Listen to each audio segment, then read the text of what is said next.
कार्तिक महात्म्य सप्तम अध्याय। पृथुरुवाच त्वया जत कथितं ब्रह्मन् व्रतमूर्जस्य विस्तरात् जदत्र तुलसी मूले पूजादिष्टा त्वयं सिदा तेनाहं ज्ञातुमिच्छामि मातात्म्यं तुलसी भवम् कथं साति प्रिया विष्णोर्देवदेवस्य साङ्गिणः। नारद वाक्य कर्णे शुणि कार्तिक धर्म मने गुणी श्री एकादशी व्रत रीति जानिबे जहूँ उत्पत्ति तुलसी महिमा कथने शुणी संशय राजा मने। नारद मुख चाहि भणी भोमुनि असंभव वाणी किंपा कार्तिक उद्यापन तुलसी मूले दीपदान विशेष तुलसी सेवने असंख्य धर्म दीपदाने एड़े प्रसिद्ध वृक्ष जहूँ पूर्वे से उपजिला काहूँ से कथा कह मुनिवर शुणी संशय जाऊ दूर। पृथ्वी बचने देव ऋषि बोलंती शुण मनुबंशी तुलसी वृक्ष जहूँ जात कहिबा तहि रचरित देव जे पुरा सत्य जुगे विविध संवत्सर जोगे मघवा नामे सुरपति संगरे घेनी बृहस्पति बहुत संपद बेभारे गले जे कपिलासपुरे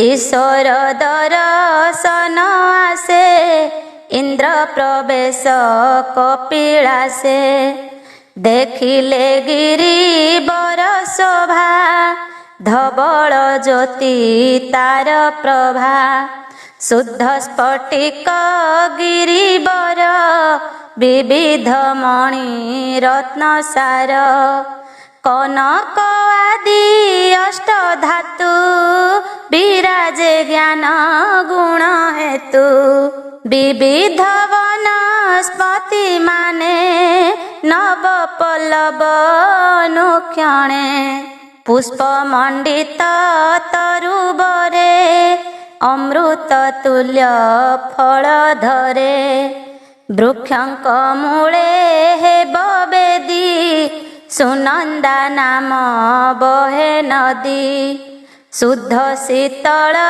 परिमल सर्वदा स्रवी बहे जल कमल कुमुद नीलेन्द्री पुष्पे सुंदर दिशे नदी सारस गण जुथे जुथे जेने विबुधे स्वर्ग पथे तीरे बसंती सिद्धि गण ध्याने चिंतन्ति नारायण केवल जोगी शिव पादे मन निवेशी अप्रमादे सहस्र सहस्र छन्ति देखी आनंद सचिपति सेवने जेते पशु जीवे निर्भये विहरन्ति सर्वे रूपे दिशन्ति दिव्य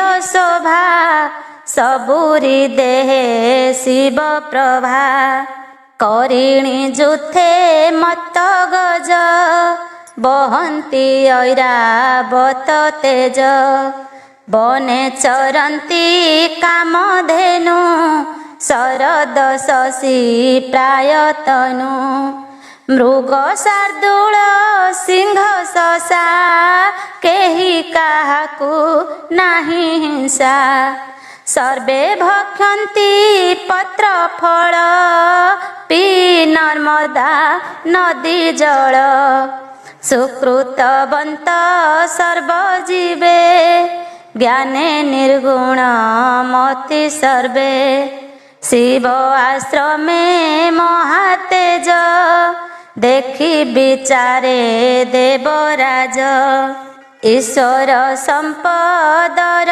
मूल्य तिनि भुवने नाही तुल्य वन पर्वत एड़े शोभा किबा सुंदर सुर प्रभा के मन्ते देखि बालोचने बुझिबा शंकर दर्शने एते विचारी तहु चली ईश्वर सिंह द्वारे मिली बासव आगमन जानी द्वारे बसिले शूल पाणी बासव गर्भ विनाशने शिव विचार कले मने निज स्वरूप गोप्य करी माया मनुष्य रूप धरी जरा अवस्था तनु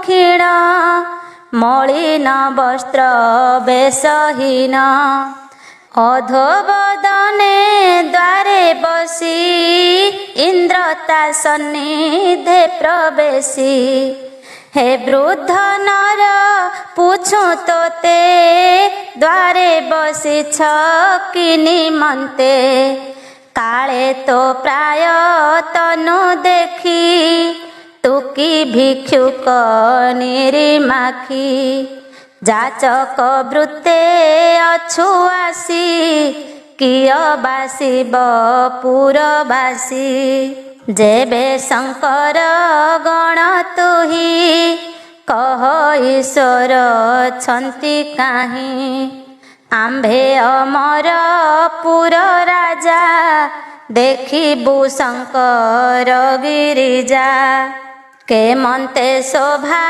शिवपुर ईश्वर संपद व्यवहार देखी तो करी अछु साध जहा पचारु कह वृद्ध बासव एमंत वचने शिव हरंती मने मने इंद्रंकु न देले उत्तर पुणी पुछई सुनासिर कि तू बधिर जड़ जन पुछिले न कहु वचन आंभे अमर पुर राजा देखिबु शंकर गिरिजा तू केउ गर्भे बसिअछु कथा न कहूँ आंभे पूछू एमंत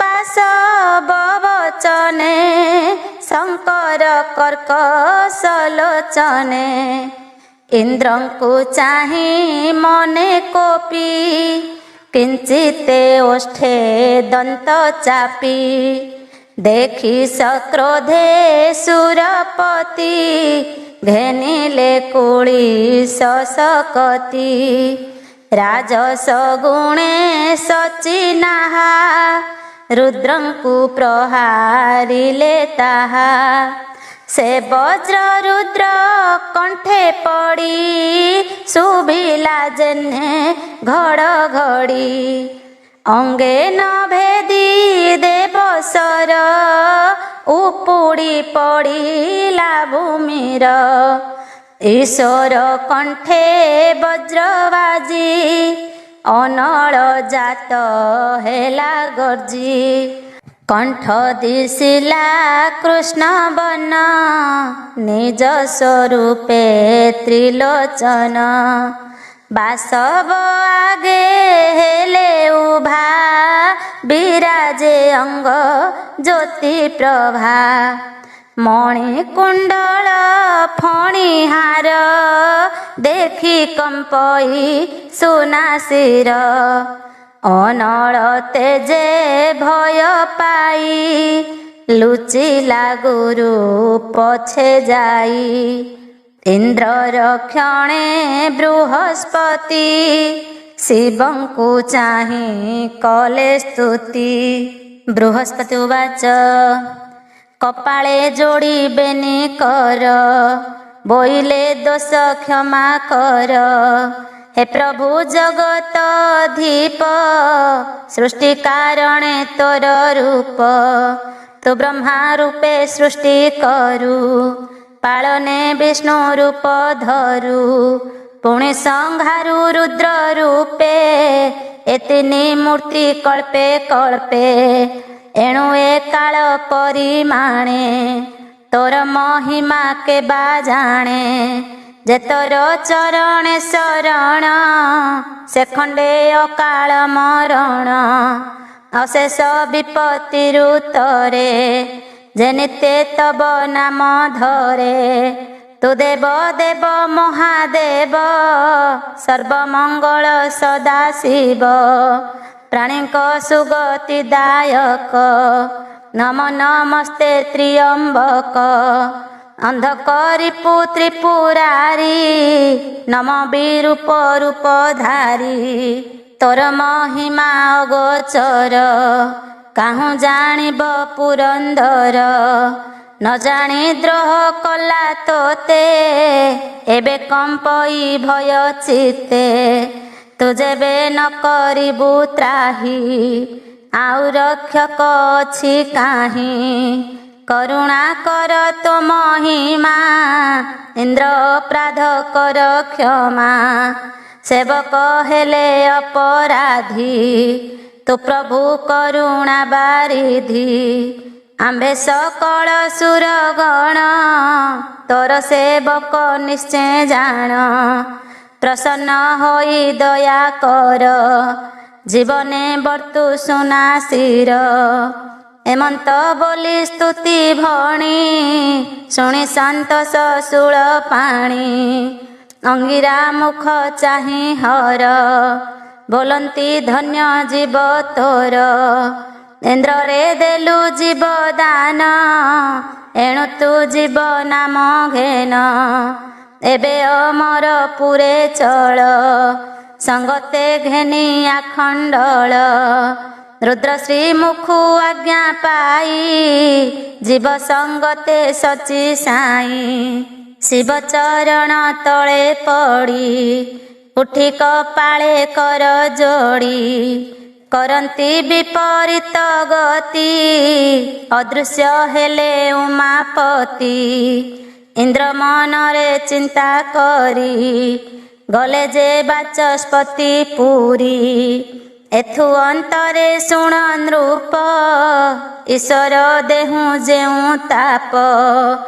ଅନଳ ରୂପେ ଉତପତି ଦହଇ ଆକାଶ ଧରିତ୍ରୀ। ତା ଦେଖି ଦେବ ବିଶ୍ୱନାଥେ ଅଗ୍ନିକି ଘେନି ବାମ ହସ୍ତେ। ଗଙ୍ଗା ସାଗର ଭେଟ ଯହିଁ ସେ ଅଗ୍ନି ପକାଇଲେ ତହିଁ। ବାହୁଡ଼ି ବିଜେ କପିଳାସେ ଏଥି ଅନ୍ତରେ ବିହି ବସେ। ରୁଦ୍ର ନଳ ପଡ଼ି ଜଳେ ଇନ୍ଦ୍ର ଅର୍ଜିଲା କର୍ମ ଫଳେ। ଜାତ ବାଳକ ରୂପ ଧରି କାନ୍ଦଇ ଘୋର ରାବ କରି। ଧ୍ୱନି ଶୁଭଇ ତିନି ପୁରେ ଶୁଣି କମ୍ପନ୍ତି ସୁର ନରେ। ତରସ୍ତ ହୋଇ ସର୍ବଜନ୍ତୁ କେହି ନ ଜାଣେ କିସ ହେତୁ।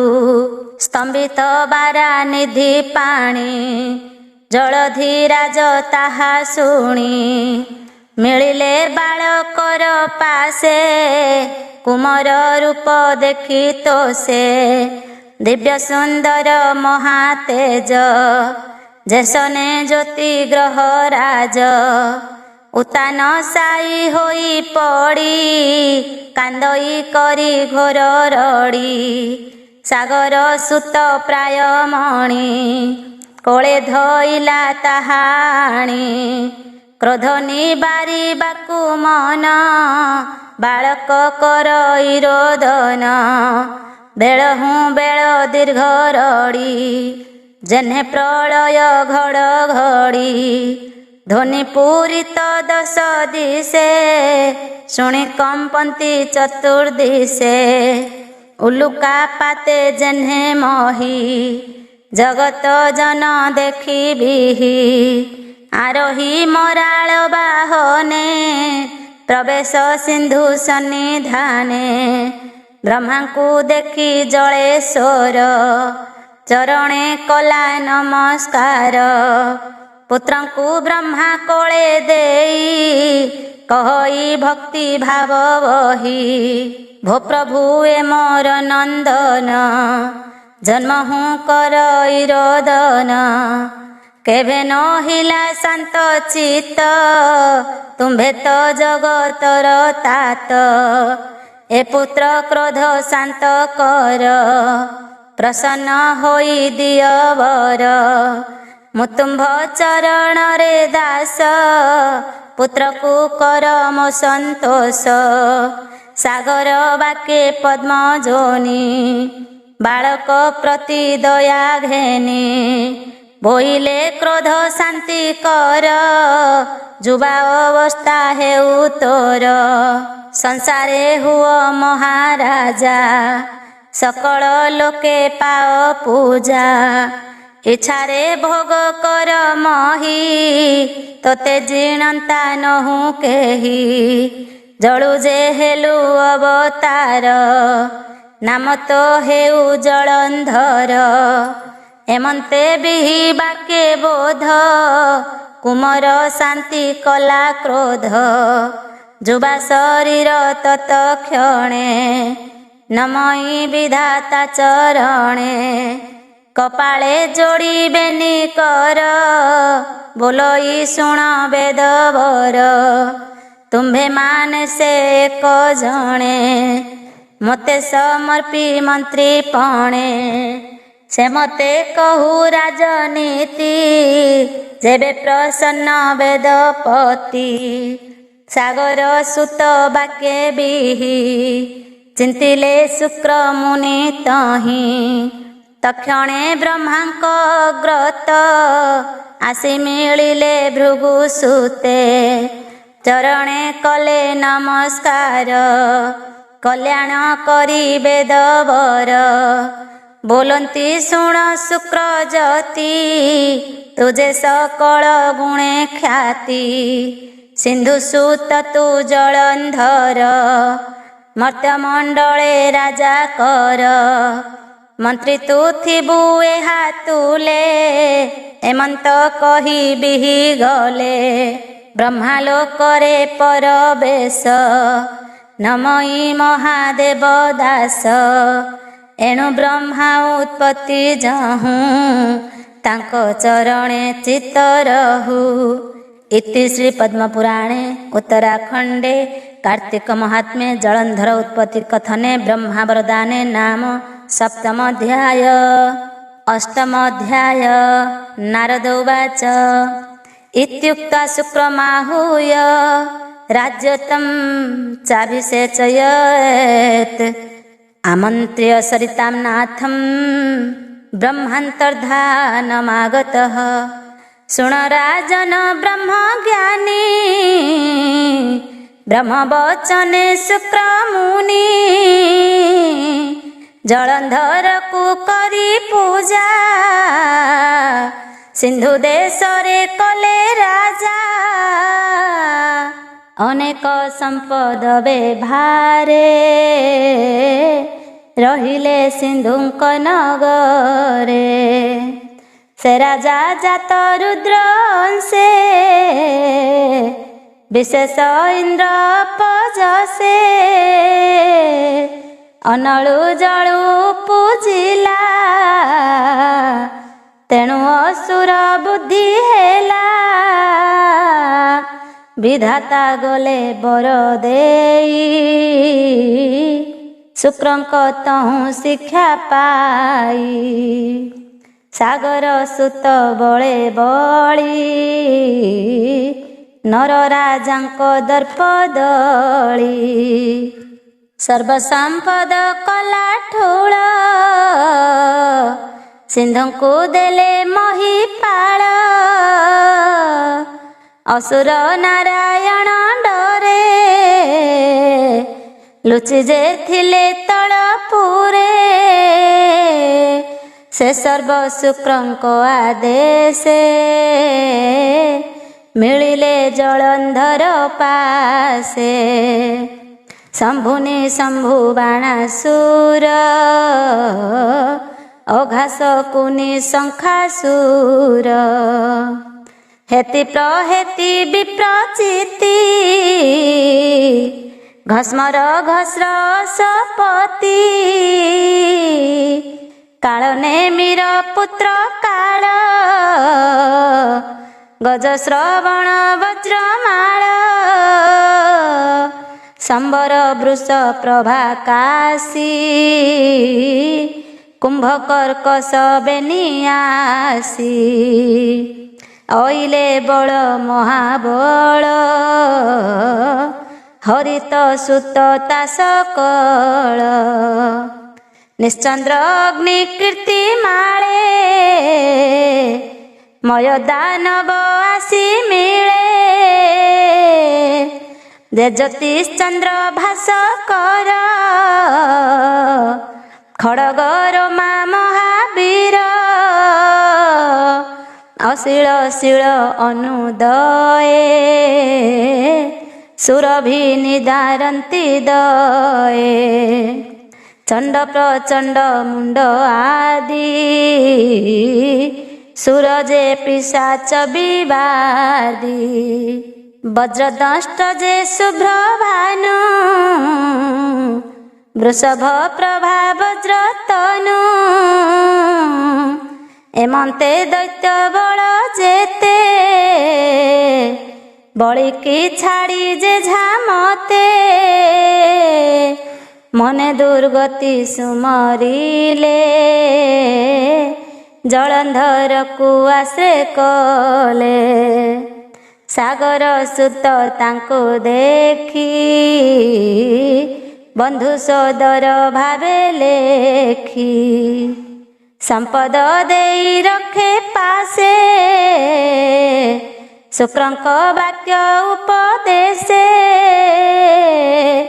କାଳ ନଉମି ଦୈତ୍ୟ ଯେମା ରୂପେ ସୁନ୍ଦରୀ ଦିତି ଉମା। ନାମ ତାହାର ବୃନ୍ଦାବତୀ ସର୍ବଲକ୍ଷଣା ସ୍ୱାଧୀଶତୀ। ସେ କନ୍ୟା ଶୁକ୍ର ମନ୍ତ୍ରୀ ବୋଲେ ଜଳନ୍ଧରକୁ ବିବାହ କଲେ। ସେ ସତୀ ପତିବ୍ରତା ପୁଣ୍ୟେ ଅସୁର ତେଜ ଦିନୁ ଦିନେ ଧନୁଜ ବଳ ସଙ୍ଗେ ଘେନି ଜିଣିଲା ସକଳ ମେଦିନୀ। ଶପଥ ଦ୍ୱୀପେ ଚକ୍ରବର୍ତ୍ତୀ ହୋଇଲା ସାଗର ସନ୍ତତି। ସାଗର ସୁତ ଏକ ଦିନେ ବିଜୟ ସମ୍ଭବ ଆସନେ। ଶୁକ୍ର ସହିତ ଦୈତ୍ୟ ବଳ ସନ୍ନିଧେ ଅଛନ୍ତି ସକଳ। ଏମନ୍ତ ରାହୁ ମହାଦୈତ୍ୟ ପାତାଳପୁର ଉପଗତ। ମିଳିଲା ଜଳନ୍ଧର ଆଗେ ନିଜ ଶରୀର ବେନି ଭାଗେ। ତାହାକୁ ଦେଖି ସିନ୍ଧୁ ସୁତ ବୋଲ ଇଏ କି ବିପରୀତ। କେତତେ କଲା ବେନି ଖଣ୍ଡ କାହିଁ ପାଇଲୁ ଏଡ଼େ ଦଣ୍ଡ। ଏକଥା ମୋର ଆଗେ କହ ଦେଖି ଆକୁଳ ମୋର ଦେହ। କେତତେ କଲା ଏତେ ସରି ଆଜ ସାରିବି ତାର ଶିରି। ଏମନ୍ତ ଜଳନ୍ଧର ବାକ୍ୟେ ରାହୁ କହଇ ଅତି ଶୋକେ। ଭୋଦେବ ଏ କର୍ମ ମୋହର ଭୃଗୁ ନନ୍ଦନକୁ ପଚାର। ରାହୁ ବଚନେ ଦୈତ୍ୟ ନାହା ବୋଲଇ ଗୁରୁ କହ ଏହା। ରାଜା ବଚନେ ଶୁକ୍ର ମୁନି କହନ୍ତି ଶିଷ୍ୟ ସ୍ନେହ ଘେନି। ଶୁଣ ରାଜନ ଚୂଡ଼ାମଣି ଏପରା ସତ୍ୟ ଯୁଗ ବାଣୀ। ଦୁର୍ବାସା ସାପେ ହତ ସିରି ତିନି ଭୁବନେ ଦୁଃଖ ପୁରୀ। ସମ୍ପଦ ଆସେ ସୁରାସୁର ମନ୍ଦରେ ମନ୍ଥିଲେ ସାଗର। ଯେ କ୍ଷୀର ସାଗର ମନ୍ଥନୁ ଲକ୍ଷ୍ମୀ ସହିତେ କାମଧେନୁ। ପୁଷ୍ପକ ଆଦି ରଥ ଯେତେ ସୁରାଦି ଔଷଧ ସହିତେ। ହରିଚନ୍ଦନ ପାରିଜାତ ଉଚ୍ଚୈଶ୍ରବାଦି ଐରାବତ। କୌସ୍ତୁଭ ଆଦି ମଣିମାନେ ଉପୁଜେ ସମୁଦ୍ର ମନ୍ଥନେ। ଯେ ଅପସରା ଅଷ୍ଟ ନାରୀ ଅମୃତ ଘେନି ଧନନ୍ତରୀ। ଏମନ୍ତ ଉପୁଜିଲେ ଯେତେ ବିଷ୍ଣୁ ତା ଦେବତାଙ୍କ ହିତେ। ଅମର ଭଣ୍ଡାରେ ରଖାଇ ଆପେ ଲକ୍ଷ୍ମୀଙ୍କୁ ବିବାହ ହୋଇ ଭୋଜନେ ପରସିଲେ ସୁଧା ଖାଇବେ ବୋଲି ସର୍ବେ ଶ୍ରଦ୍ଧା ପତ୍ର ଆବରି ପନ୍ତି ମେଳେ ବସିଲେ ଦେବେ କୁତୁହଳେ ମାୟା ମୋହିନୀ ରୂପ ଧରି ଅମୃତ ପରସନ୍ତି ହରି ଏରାହୁ କଶ୍ୟପ ସନ୍ତତି ସିଂହିକା ଗର୍ଭୁ ଉତ୍ତପତି ଚତୁରପଣେ ବୁଦ୍ଧି ବଳେ ମିଳିଲେ ଦେବତାଙ୍କ ମେଳେ କ୍ଷୁଧା ଭକ୍ଷିଲା ଆଗ କରି ଦେଖି କୋପିଲେ ନର ହରି ଚକ୍ରେ ଛେଦିଲେ ଏହା ପିଣ୍ଡ ହୃଦୟ ଭାଗୁବେନି ଖଣ୍ଡ ଅମୃତ ପ୍ରସାଦ ନମଲା ଏକ ଉଭୟ ମୂର୍ତ୍ତି ହେଲା ତା ଦେଖି ବଳି ଆଦ୍ୟ ଦୈତ୍ୟେ ଯୁଝିଲେ ଦେବଙ୍କ ସଙ୍ଗତେ କାହୁଁ ଜିଣିବେ ଦୈତ୍ୟ ଗଣ ଦେବଙ୍କ ପକ୍ଷ ନାରାୟଣ ଆପେ ଗରୁଡ଼ କନ୍ଧେ ବସି ଅନେକ ନିଶାଚର ନାସି ଭଏ ଭାଜିଲେ ଦୈତ୍ୟ ବଳ ଏମନ୍ତେ ଗଲା କେତେ କାଳ ବଳି ଯେ ଗୋତ୍ର ଅଭିମାନେ ଶରଣ ଗଲେ ତ୍ରିଲୋଚନେ ପ୍ରସନ୍ନେ ବର ଦେଲେ ହର ବଳି ହୋଇଲା ବଳିଆର ଯୁଦ୍ଧେ ଅମର ଗଣ ଜିଣି ତ୍ରୈଲୋକ୍ୟ ହୋଇଲା କାରିଣୀ ଦାନେ ହୋଇଲା ଅତି ଦାତା ତା ଜାଣି ଜଗତ କରତା ମାୟା ବାମନ ରୂପେ ଆସି ବଳିକି ମୋହିଲେ ଆକର୍ଷି ଛଦ୍ମରେ ବିପ୍ର ରୂପ ଧରି ଦାନେ ହରିଲେ ତାର ଶିରି ରଖିଲେ ନେଇ ତଳପୁରେ ଯେସନେ ରାଜ ଭଏ ଚୋରେ ଅସୁରେ ସେହି ମତି ହୋଇ ଲୁଚିଲେ ତଳପୁରେ ଯାଇ ଏବେ ତ ଉଦଯୋଗ କାଳେ ଆସି ଖଟିଲେ ପାଦ ତଳେ ତୁମ୍ଭେ ହାଙ୍କୁ ଦୟା କର ଅତି ଦୁର୍ଗତିରୁ ଉଦ୍ଧାର ଏବେ ପୁଛିଲ ଯେଉଁ କଥା କହିଲି ଶୁଣ ମନରଥା ଏରାହୁ ଦଣ୍ଡ ଏ ପ୍ରକାରେ ଏବେ ଖଟିଲା ଆସି ତୋରେ ଏ ବାକ୍ୟ ମନ୍ତ୍ରୀ ମୁଖ ଶୁଣି କୋପେ କମ୍ପଇ ବୀରମଣି ଘସ୍ମର ଦୈତ୍ୟ ଥିଲା ଆଗେ ତାକୁ ବୋଇଲା ଯାଅ ବେଗେ କହିବୁ ବାସବ ଅଗ୍ରତେ ସିନ୍ଧୁ ମନ୍ଥିଲା କିନି ମନ୍ତେ ତହୁଁ ଯେତେକ ଉପୁଜିଲା ସବୁ ତା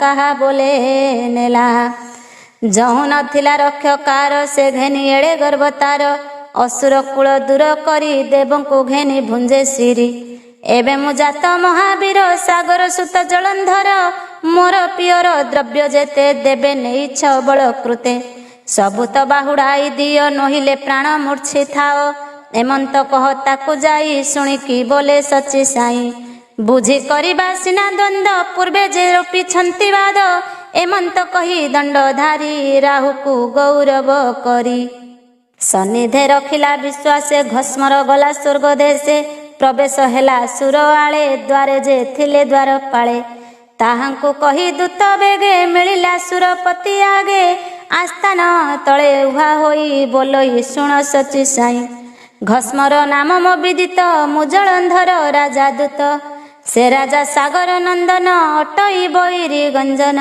ଅଶେଷ ଭୂମଣ୍ଡଳପତି ବ୍ରହ୍ମା ବଚନେ ଚକ୍ରବର୍ତ୍ତୀ ସକଳ ଲୋକେ ପ୍ରଭୁ ସେହି ତାର ଉପରେ କେହି ନାହିଁ ମୁଁ ତାର ଆଣିଛି ବାରତା ଶୁଣ ସକଳ ଦେବତା ପୂର୍ବେ ଯେମନ୍ ଥିଲା ସାଗର ବିଷ୍ଣୁ ସହିତେ ସୁରାସୁର ତହୁଁ ପାଇଲ ଯେତେ ଦ୍ରବ୍ୟ ତୁମ୍ଭେ ଆଣିଛ ତାହା ସର୍ବ ନ ଦେଇ ଅସୁରଙ୍କୁ କିଛି ସେ କଥା ଜାଣି ସିନ୍ଧୁ ବସ୍ତି ବିଚାରେ ପିତା ଦ୍ରବ୍ୟ ତାର ସାଗର ସୁତ ଜଳନ୍ଧର ତୁମ୍ଭଙ୍କୁ ଦେଇଛି ଉଦନ୍ତ ସିନ୍ଧୁ ମନ୍ଥନେ ଯେତେ ଚିତ୍ତ ମୋର ଗୋଚରେ ଦିଅ ବେଗେ ଘେନାଇ ଆସ ସଙ୍ଗେ ସଙ୍ଗେ ରାଜାଙ୍କୁ କର ଦର୍ଶନ କୁଶଳ ଯେବେ ମନେ ଘେନ ଏମନ୍ତେ ଦୂତ ବାକ୍ୟ ଶୁଣି କୋପେ କହଇ ଚକ୍ର ପାଣି କିଙ୍କର ଗଣଙ୍କୁ ଅନାଇ ବୋଇଲ କି କହିବାଇ ଏଠାରୁ ନିଅ କେଶ ଧରି ଘଉଡ଼ ଜୀବନେ ନ ମାରି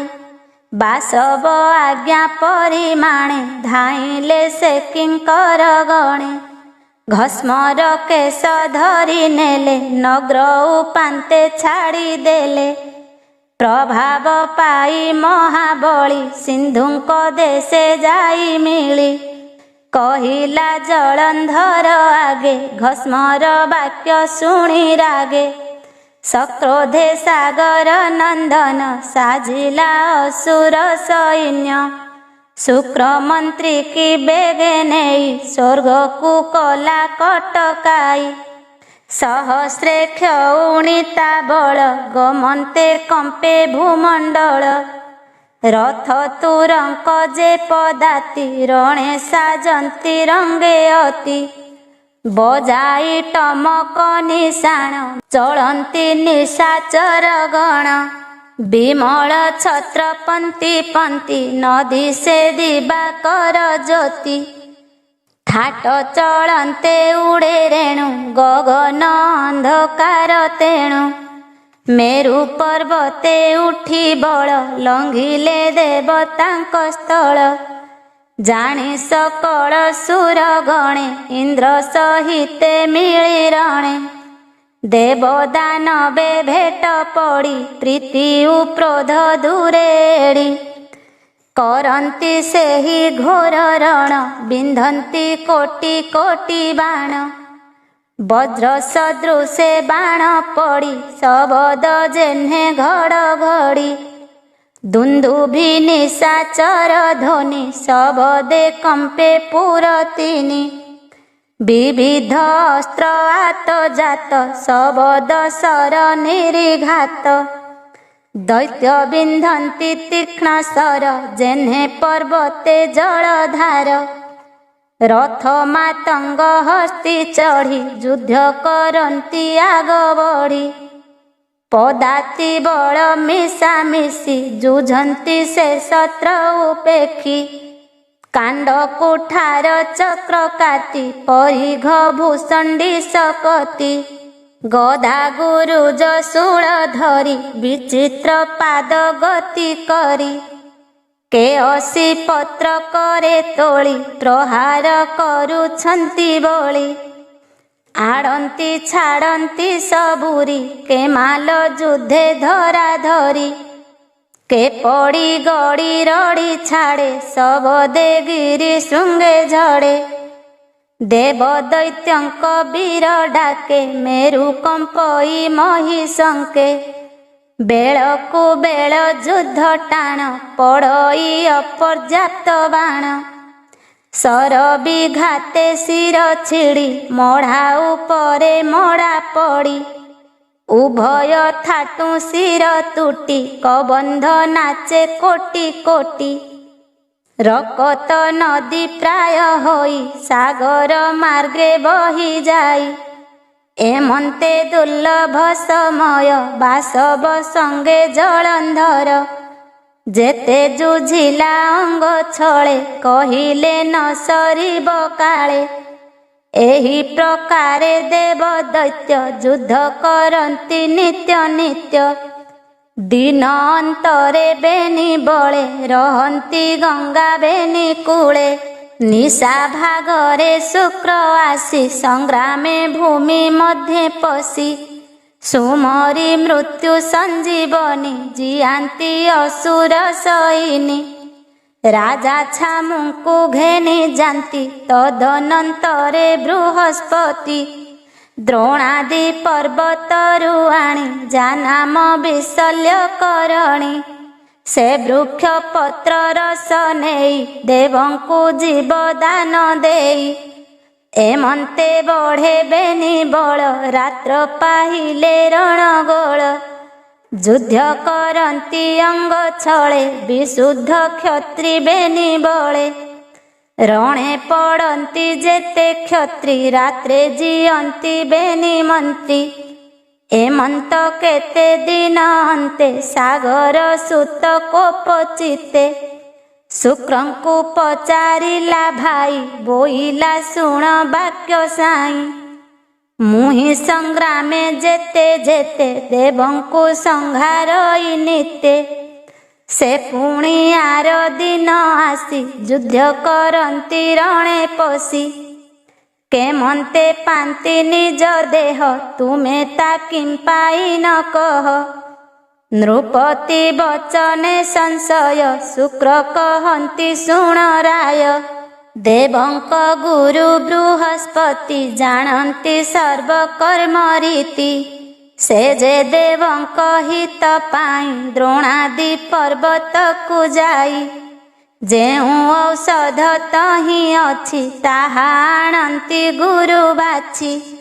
ସେ ବୃକ୍ଷ ରସନା ସେ ଦେଇ ମୃତ ଦେବତାଙ୍କୁ ଜିଆଇ। ଏକଥା ସତ୍ୟ ନୃପମଣି ଆମ୍ଭେ ନିଶ୍ଚୟ ଅଛୁ ଜାଣି। କହିଲୁ ତୁମ୍ଭର ଆଗର ମନ୍ତ୍ରୀର ଏମନ୍ତ ବିଚାର। सकल कथा बुझुथिब नृपति पुछिले कहिब। तू एबे जानिलु निर्णय विचारी कार्य कर राय। मंत्री बदनु एहा शुणी सागर सुत मने गुणी। गमन कला निशा काले देव शैल भुज बळे। उपाड़ी आनिले तोरिते समुद्रे रखिले गुपते। गिरी न देखी बृहस्पति विस्मय मने विचारंती। देवंकु नाही आउ गति जाहा अर्जिला सुरपति। ईश्वरे कला द्रोह कर्म एबे छाड़िला निश्चय धर्म। एते विचारी गुरु चित्ते कहिले देवंक ग्रते। विबुध गण तुम्भे शुण द्रोणादि गिरी आंभ प्राण। नाना औषध करी जेते अमर पीयूष सहिते। गुपते रखिथिली तहि मो बिनु न चिन्हंती केही। एबे असुरे नेले हरि न चिन्हि गिरी आदि करी। एबे तो बुद्धि नाही आउ काली समरे के बाजिऊ। सागर सुत जलंधर छेदिब सभिंकर शिर। एथिकु नाही परित्राण मोर वचन एबे शुण। उपेक्षी स्वर्गपुर बास पलाई जीवा सर्वे आस। कनक गिरी गुहादिरे गुपते रहिबा निर्भरे। मने सुमरी श्रीपति खंडिबा सकल दुर्गति। एमंते गुरु शिक्षा पाई सकल देव लोके जाई। कांचन गिरी क्रोटे पसी मने सुमरी ब्रह्म राशि। गुपते रहिले निश्चिंते देवकु न देखी दैत्ये। आनंदे विहरन्ति स्वर्गे सागर सुत कर्म भागे। देवंक पण जणे जणे आबोरी निशाचर गणे। कारेणी हेले तिनि पुरे देवे लुचिले प्राण डरे।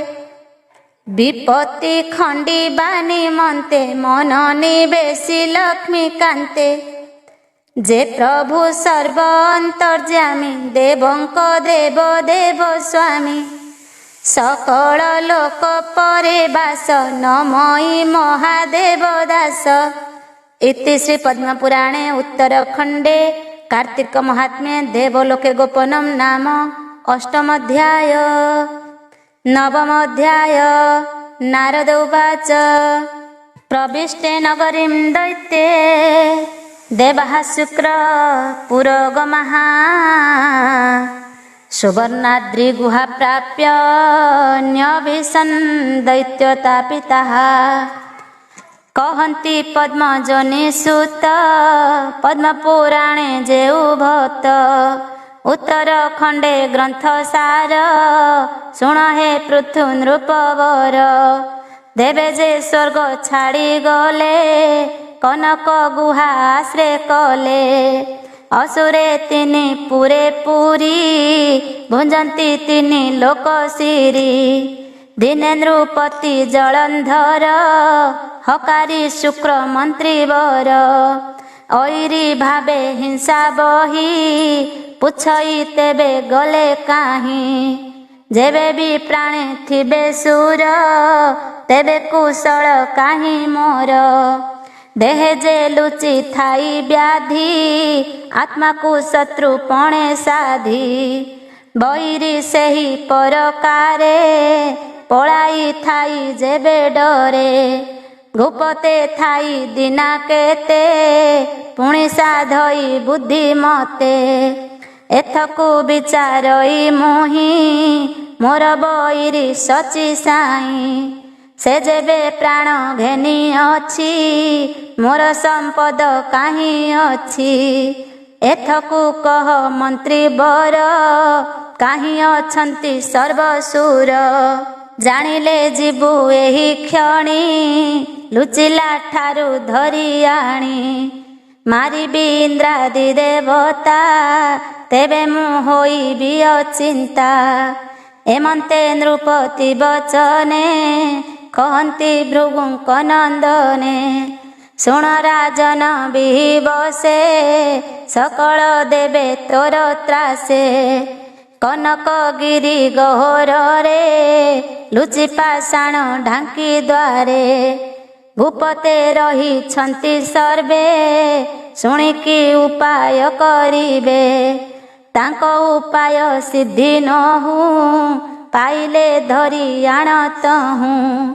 ଏମନ୍ତ ମନ୍ତ୍ରୀ ମୁଖୁ ଶୁଣି ସେ ଜଳନ୍ଧର ବୀରମଣି ଅସୁର ବଳଙ୍କୁ ଅନାଇ ବୋଲଇ ଯାଅ ବେଗ ହୋଇ କନକଗିରି କ୍ରୋଟରାଜ ନିର୍ବନ୍ଧେ ଜଗି ଥାଅ ଆଜ।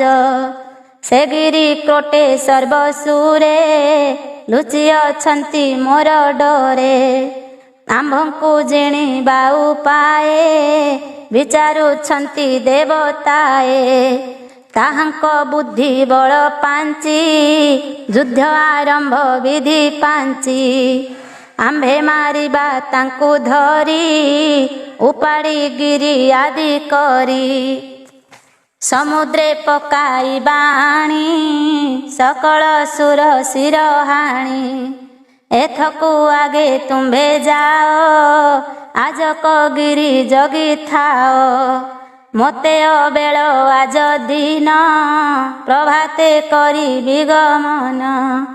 ଏମନ୍ତ ବୋଲି ଥାଟ ପେଶି ନୃପତି ଅନ୍ତପୁରେ ପଶି ସାରିଲେ ସ୍ନାହାନ ଭୋଜନ ନିଶାରେ ପଲ୍ୟଙ୍କେ ଶୟନ ଥାଟେ ଯେ ଗଲେ ଆଗେ ଚଳି ଯେସନେ ସମୁଦ୍ର ଉଛୁଳି କୂଳ ଲଙ୍ଘଇ କାଳ ବସେ ତେସନେ ଦୁର୍ଦାନ୍ତ ରାକ୍ଷସେ କନକଗିରି ତଳେ ପୁରୀ ବସିଲେ ସତେ ପୁର କରି ପର୍ବତେ ଉଠିଲେ କ ସୈନ୍ୟ ବରଷା କାଳେ ଯେହ୍ନେ ଘନ ସେହି ପ୍ରକାରେ ଦୈତ୍ୟ ବଳେ ଘୋଟିଲେ କନକ ଶୈଳେ ବାଣ ବଚନ ବାଦ୍ୟ ଧ୍ୱନି ଶବଦେ କମ୍ପଇ ମେଦିନୀ ପର୍ବତ ଗର୍ଭୁ ଦେବେ ଶୁଣି ଅସୁର ଧାଡ଼ି ବୋଲି ଜାଣି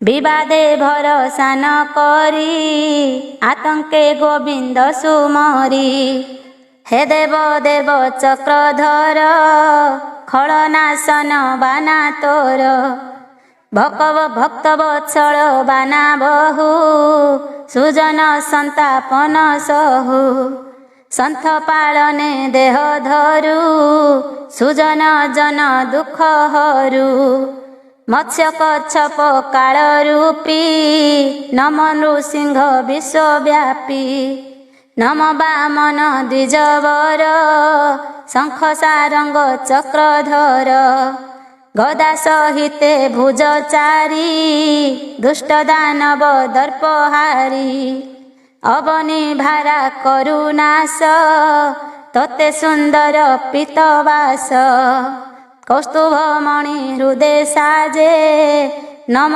ଦେବାଧି ଦେବରାଜେ ଗରୁଡ଼ ଧ୍ୱଜ ଲକ୍ଷ୍ମୀକାନ୍ତ ଅନନ୍ତ ଶୟନ ଅଚ୍ୟୁତ ଅଖିଳ ଜନ ଆତ୍ମା ରୂପୀ ଆକାଶ ଜଳ ସ୍ଥଳ ବ୍ୟାପୀ ସକଳ ହୃଦ ପଦ୍ମେ ଥାଉ ଭାବେ ଅଭାବେ ଗତି ହେଉ ଏଣୁ ତୋ ନାମ ଅନ୍ତର୍ଯ୍ୟାମୀ ଆମ୍ଭ ଆତଙ୍କ ଫେଡ଼ ସ୍ୱାମୀ ତୁ ଆମ୍ଭ ପ୍ରଭୁ ପଦ୍ମମୁଖ ଘୋର ଦାନବ ଦଣ୍ଡୁ ରଖ ଏମନ୍ତ ବୋଲି ଦେବଲୋକେ ସ୍ତୁତି କରନ୍ତି ଗୁରୁ ଶୋକେ ଦେବଙ୍କ ଆତଙ୍କ ବାରତା ଜାଣିଲେ ଜଗତ କରତା ଉପେକ୍ଷୀ ଅନନ୍ତ ଶୟନ ସନ୍ନିଧେ ରାଇଲେ ସୁପନ୍ନ ଅପୂର୍ବ ରୂପ ହୋଇ ହରି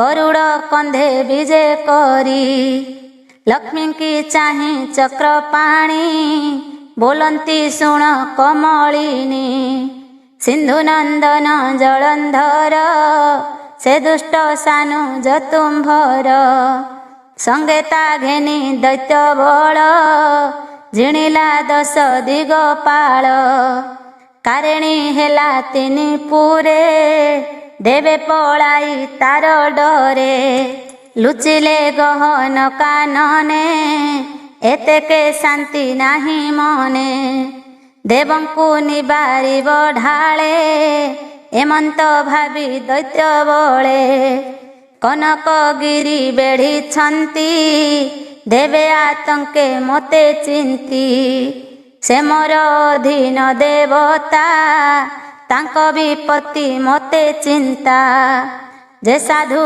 जने हिंसा करी से निश्चय मोहर बैरी एबे मु देवतांक छळे मारिबी जलंधर हेळे एमंत प्रभु वाक्य शुणी कहंती सागर दुलणी भप्रभु त्रैलोक्यर नाहा श्रीमुखे आज्ञा देले जाहा से वाक्य शुणते मु कने संशय घेनु अछि मने से जलंधर महावीर ईश्वर अंशे अवतार सागरु हेला उत्पत्ति प्रसन्न होई वेदपति अभय बर ताकु देला तेणु से जगत जिणिला एक कथा जाणई मु भले तुम्भे न जुझ तार तुले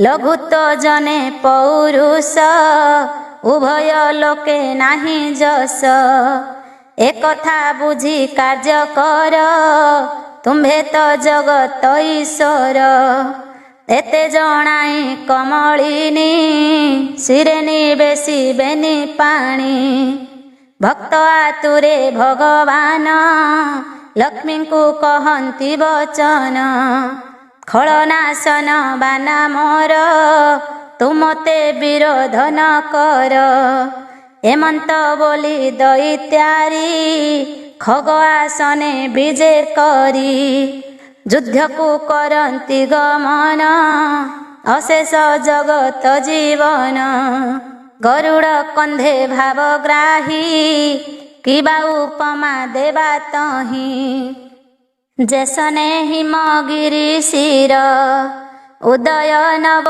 जलधर गगन पवन गति दिगे विराजे विष्णु ज्योति तमाल पत्र वन तनु तेज विराजे कोटि भानु दुर्दंड दंड भुज चारी गदा खड़ग चक्रधारी कनक कंभु वाम करे विनाश मिरे ध्वनि करे सबदे 10 दिग पुरी धनुज पुरे पड़े हुरी सिंधुक देशे उत्पात गगनु पड़े निरीघात अस्ति खपरा धूम धूली आच्छादी गगनु बिकिली लोमरु धीर भस्म मिशी निर्मेघे गगनु बरसी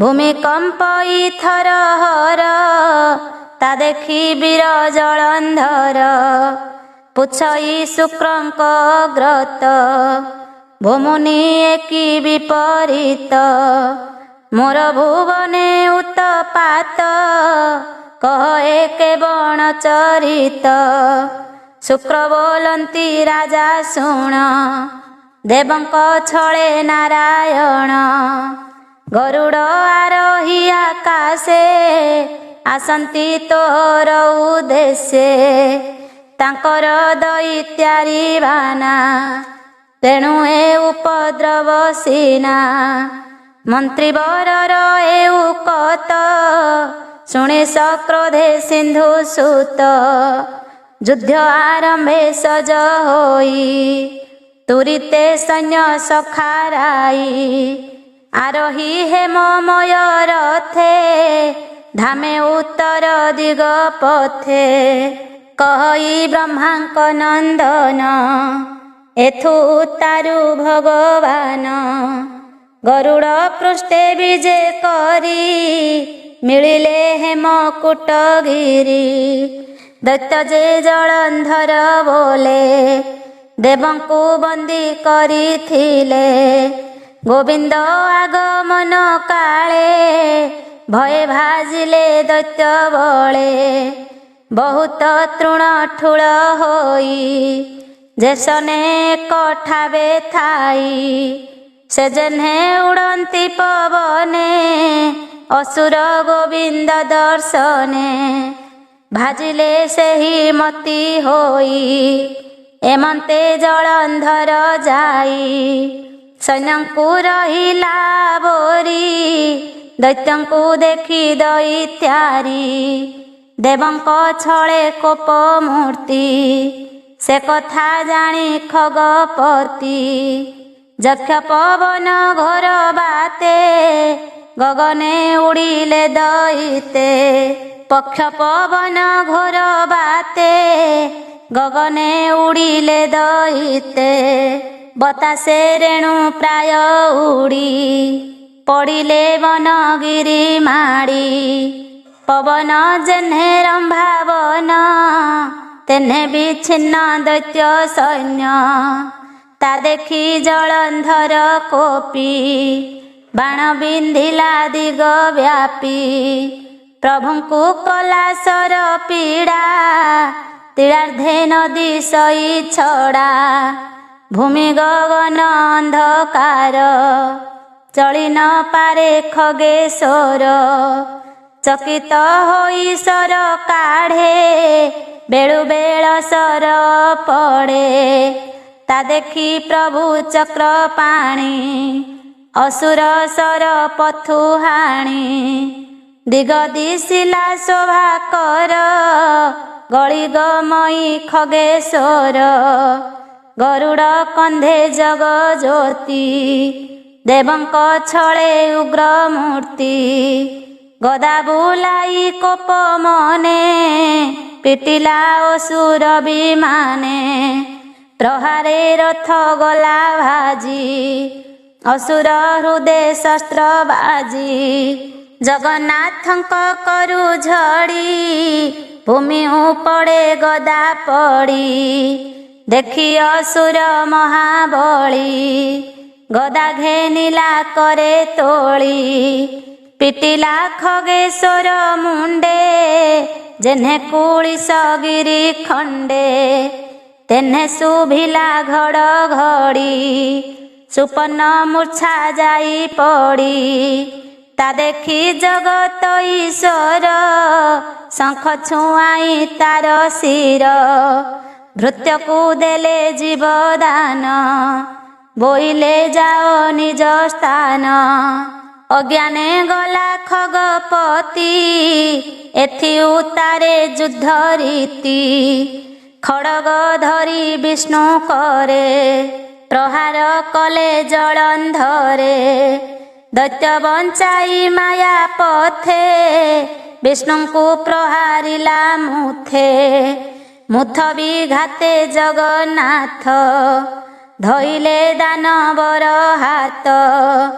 असुर अस्त्र पसरी विष्णुंकु बाम करे धरी ता देखी प्रभु ब्रह्म राशि तेजिले शंख चक्र असी हत आयुध होई हरि दैत्यकु चारि भुजे धरी दैत्य धरिला बेनी करे माल बिंधाणी युद्ध परे पुणी उभये मने छाड़ी निर्बंधे भुजे भिड़ा भिड़ी पड़ी गड़ंती भूमि भागे जेन्हे समरे बेनी भावे सिंह शार्दूल प्राय दिशी जुझंती अंगे अंग मिशी पुणी छाड़ीण पुणी धरी मुंडकु मुंड मरा मरी निर्घात प्राय शुभे ध्वनि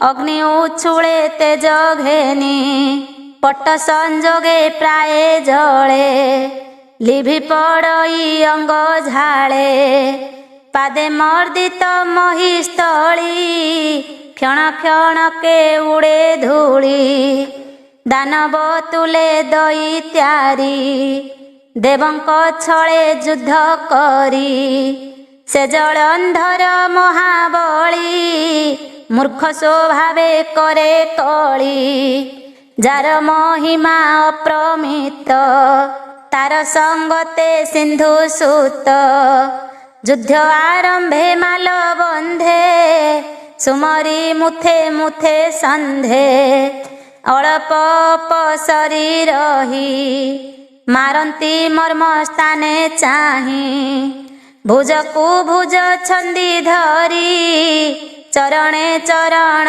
ଉଭାରି ଗଡ଼ି ପଡ଼ନ୍ତି ମହିଲୋଟି ହୃଦକୁ ହୃଦ ପିଟା ପିଟି କେ ଛାଡ଼ି ପଛକୁ ପଳାଇ ଛଡ଼ାଇ ଗଗନେ ଉଡ଼ଇ ପୁଣି ମିଳନ୍ତି ଆସି ଆଗେ ଧରି ଉଡ଼ନ୍ତି ଶୂନ୍ୟ ମାର୍ଗେ ଆକାଶେ ହୋଇ ମିଶାମିଶି ପୁଣି ଭୂମିରେ ପଡ଼େ ଆସି ମେରୁ ପର୍ବତ ପ୍ରାୟ ହୋଇ ଶବଦ ପୁରୀ କମ୍ପେ ମହି ପାଦେ ଧରଣୀ ଟଳମଳ ପଡ଼ନ୍ତି ଭାଙ୍ଗି ଶିଳା ଶିଳ ଗ୍ରାମ ପାଟଣା ପୁର ଦେଶ ଅନେକ ଜୀବ ଜନ୍ତୁ ନାଶ ରାତ୍ର ଦିବସ ଘୋର ରଣ ଦିନକୁ ଦିନ ଯୁଦ୍ଧ ଟାଣ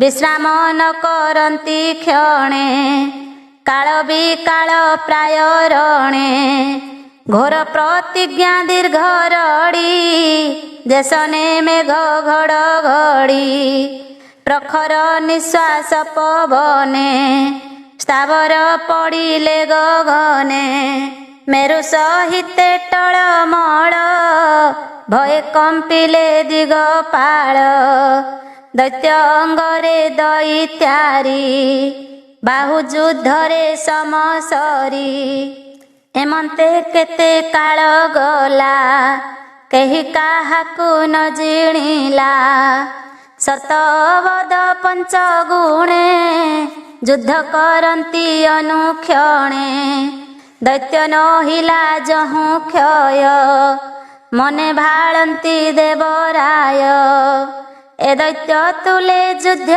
କଲେ ସଂସାର ନ ରହିବ ଭଲେ ଅନେକ ଯୁଗ ବହିଯିବ ଅସୁର ରଣେ ନ ଘୁଞ୍ଚିବ ଧନ୍ୟ ବିଧାତା ବର ତୋର କମଳା ବାକ୍ୟ ନିରାଧାର ବାରଣ ବାକ୍ୟେ ଯୁଦ୍ଧେ ଆସି ଦୈତ୍ୟକୁ ନ ପାରିଲା ନାସି ସମର କଲେ କାର୍ଯ୍ୟ ନାହିଁ ଦୁଃଖିତ ହେବ ଏବେ ମହି ରଣେ ଘୁଞ୍ଚିଲେ ହେବ ଲାଜ ଏତେ ବିଚାରି ଦେବରାଜ ଯୁଦ୍ଧ ଉପେକ୍ଷୀ ଭାବଗ୍ରାହୀ ଦୈତ୍ୟକୁ ପ୍ରୀତିପଣେ କହି ହେ ଜଳନ୍ଧର ମହାବୀର ତୁଅଟୁ ବାନ୍ଧବ ଆମ୍ଭର ଆମ୍ଭେ ଅଶେଷ ଲୋକପତି ଲକ୍ଷ୍ମୀ ଆମ୍ଭର